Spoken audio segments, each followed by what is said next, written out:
என் பெயர் பாஜிவிதா. நான் 8ஆம் வகுப்பு ஆ பிரிவில் படிக்கிறேன். நான் பேச வந்த தலைப்பு மது ஒழிப்பு. தித்திக்கும் கேட்டவள் திக்கட்டும் பரவட்டும் முத்தவள் தாய்க்கு முதற்கண் வணக்கங்கள்.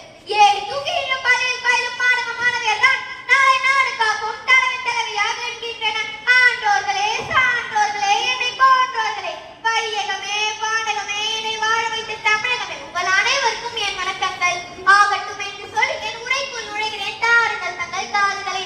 மது நமது தேசத்தை அழிக்கும் மரக்கன். மது மனித குலத்தையே அழிக்கும் மரக்கன். இதை பற்றி தான் இப்போது பேச வந்துள்ளேன். மது வரக்கின் பிடியில சிக்கி எத்தனையோ இளைய தலைமுறையினர் இன்றைக்கும் மண்ணோடு மண்ணாகி வருகின்றனர். எத்தனையோ குடும்பங்கள் அவமானத்தில் சிக்கி தவிக்கின்றனர். சிறுவர்கள் முதல் 80 வயது தாத்தாக்கள் வரை டாஸ்மாக் கடைகளில் மதுவிற்காக கையேந்தும் நிலையிலும் தமிழகத்தில் இருந்து கொண்டுதான் இருக்கிறது. 18 வயதிற்கு மேற்பட்ட ஆண்களில் 6 ஒருவர் குடிகாரர் என்பது அதிர்ச்சலிக்கும் புள்ளி விவரம். மதுவை போதைக்காக தொட்டு அதற்கே அடிமையாக்கி பணம் பொருள் உறவு என அனைத்தையும் தொலைத்துவிட்டு நிற்கின்றனர். இந்த மதுவிற்கு அடிமையாகின்றவர்கள் கடின உழைப்பாளிகள், கூலி தொழிலாளர்கள், மன நிம்மதி இழந்தவர்கள் போன்றவர்களே அதிகம் என்று புள்ளி விவரம் கூறுகிறது. மதுவை போதைக்காக தொட்டு அதற்கே அடிமையாக்கி சுயமரியாதையை தொலைத்து வரும நோய் பிடித்து கல்லீரல் காலியாகி கடைசியில் புற்றுநோயால் பாதிக்கப்பட்டு குடும்பத்தை துயரத்தில் ஆழ்த்துகின்றனர். இந்த மது பழக்கம் உள்ள வீட்டு குழந்தைகள் நாளடைவில் மது பழக்கத்திற்காக கெட்டு போகும் நிலை ஏற்பட்டுள்ளது.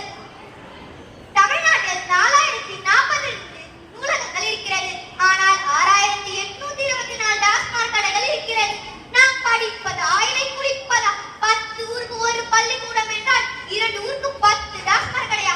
காய்ச்சி விட்டால் கள்ள சாராயம், அரசே விட்டால் நல்ல சாராயமா?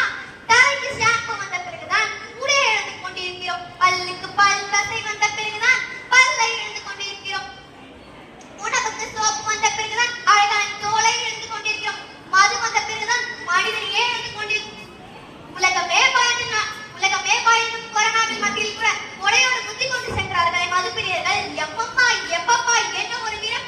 ஆதாரமே இல்லாமல் திருந்தவர்களை கூட ஆதாரங்களை தேடி அழைத்தார்களே. எதற்காக?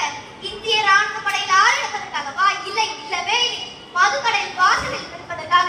உங்களுக்கு தெரியும் தானே, குடிகாரன் என்பவர் பொறுப்பான பையனும் பாசமான அப்பாவும் அன்பான கணவரும் சேர்த்து இருக்கிறார் என்று. குடிப்பழக்கம் தமிழர்கள் காலை சுற்றும் கருணாகம் என்று நீங்கள் ஏற்றுக்கொண்டால் பொறுத்தது போதும் பொங்கி எழுது. தமிழகத்தில் எப்போதும் வேண்டாம் மது மது மது மது. ஆண்மை கெடுக்கும் மது, மரியாதை கலைக்கும் மது, குடும்பம் தவிர்க்கும் மது, மனதை கலைக்கும் மது, பண்பை கலைக்கும் மது. குளிர்ந்த நிலையில் கசந்த திரவம் உடனே செய்யும் ஆமுகதிரவம். மதுவில் தொடங்கி மாறில் தொடர்ந்து வாழ்வை குடித்த மரணத்தை குடிக்கும் மதுவுக்கு விளக்கம் வேண்டாம், ஒழிப்பு வேண்டாம். முற்றிலும் செய்வோம் மதுவிற்கு. மதுவை ஒழிப்போம், மது ஒழிப்போம். மதுவை ஒழிப்போம், மகிழ்வாய் வாழ்வோம். என் உரையை ஒரு கவிதையுடன் கூறுகிறேன். மாதாரங்கிது மனுஷா, மரணத்திற்கு மருந்து நிஷா. சாராயம் குடித்தாதான் ஏறும் போதை, அது சாவுக்கு நீ தேடிடும் சரியான பாதை. குடிக்க குடிக்க உனக்கு குதூகலம், குடும்பம் அடிக்கடியாக